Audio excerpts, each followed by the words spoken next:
దేవుని నామమునకు మహిమ కలుగును గాక. చేరి వచ్చిన సంఘానికి, నా తోటి సేవకులకు ప్రభునామమున హృదయపూర్వక వందనాలు. అందరు బాగున్నారు కదండి? హల్లెలూయా, హల్లెలూయా. పిల్లరా, కొద్దిపాటి సమయం ఎక్కువ అవుతుంది కనుక క్లుప్తంగా విలువైన మాటలు మనం ధ్యానం చేయడానికి మనం ప్రయత్నం చేద్దాం. పిల్లరా, ప్రార్థించడం కనుక ముందుకు వెళ్దాం. దేవుడు మన జీవితంలో ఎన్నో మేలులు మనందరి ఎడలను కొందరు సాక్ష్యం చెప్తున్నారు. మిగతా వారి జీవితంలో ఏది చేయలేదని కాదు పిల్లరా. కొందరేమో గుర్తించగలుగుతున్నాము, కొందరేమో గుర్తించలేకపోతున్నాం.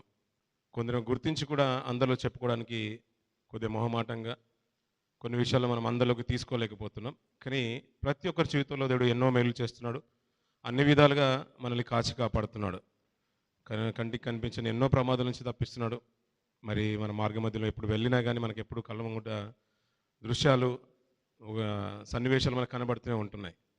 ఆ స్థితిలో కనుక మనం ఉన్నట్లయితే మన పరిస్థితి ఏమవునో మనం ఆలోచిస్తూ ఉంటే, దేవా మా ఇలా మీరు నిలుపుతున్న అత్యధికమైన కృపను బట్టి నీకు స్తోత్రాలయ్యా.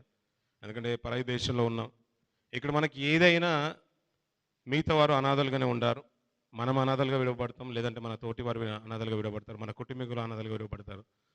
మన స్థితి కనుక ఒకవేళ అక్కడి నుంచి తప్పింపబడితే కుటుంబానికి ఆధారం కూడా ఉండదు పిల్లరా. ఆయన కాచి కాపాడుతున్నాడు కాబట్టి మనం ఈ రీతిగా ఉన్నాం. భక్తుడు ఒక మంచి మాట మాట్లాడతాడు.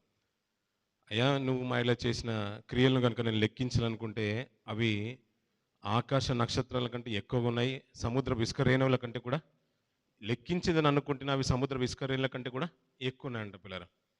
ఒకవేళ అది లెక్కించితే కూడా సముద్రంలో ఉన్న ఇసుకంతా కూడా పోగేసి లెక్కించినా కూడా భూమి మీద ఉన్నంత సముద్రం, సర్వసాధారణంగా మనకు తెలిసిన భాగం ఏంటంటే భూమిలో 3వ భాగం అంతా కూడా నీరే ఉందని. దాంట్లో ఇసుక రేణులు అన్ని కూడా పోగేసి లెక్కించినా కూడా దానికంటే ఎక్కువే ఉన్నాయంట ఆయన దేవుడు మన ఇళ్ళ చేసిన అద్భుతమైన ఆశ్చర్యక్రియలు. ఆకాశ నక్షత్రాలు కూడా మనం లెక్కించలేము పిల్లరా. ఒకవేళ లెక్కించినా కానీ నేటి శాస్త్రవేత్తలు అంటున్న మాట ఏంటంటే, ఒకవేళ లెక్కిస్తేనంట 1, 2, 1, 2, 3, 4, 5 అని ఇలా ఆగకుండా మనం లెక్కిస్తేనంట కంటిన్యూగా 2500 సంవత్సరాలు పడుతుందంట పిల్లరా ఆకాశ నక్షత్రాలు లెక్కించడానికి. అలా మనం నాన్ స్టాప్గా లెక్కిస్తేనే 2500 సంవత్సరాలు పడుతూ ఉంటే దానికంటే కూడా ఎక్కువ ఉన్నాయంట ఆయన మనలో చేసిన అద్భుతాలు, ఆశ్చర్యాలు పిల్లరా. అది మనం గుర్తెరిగి ఆయన కృతజ్ఞత కలిగి ఉండడం అనేది చాలా గొప్ప విషయం పిల్లరా. మన మనసు రాదు, మనం ఒప్పుకోలేము, అందరిలో నిలబడి సాక్ష్యం చెప్పలేము. కనీసం మన వ్యక్తిగతంగానే కుటుంబంలో ఉన్న మోకరిలైనా కానీ, దేవా ఇది అంతటి కూడా ఈ కృపకు పాత్రుడిగా ఎంచావంటది కేవలం మీ కృప అయ్యా.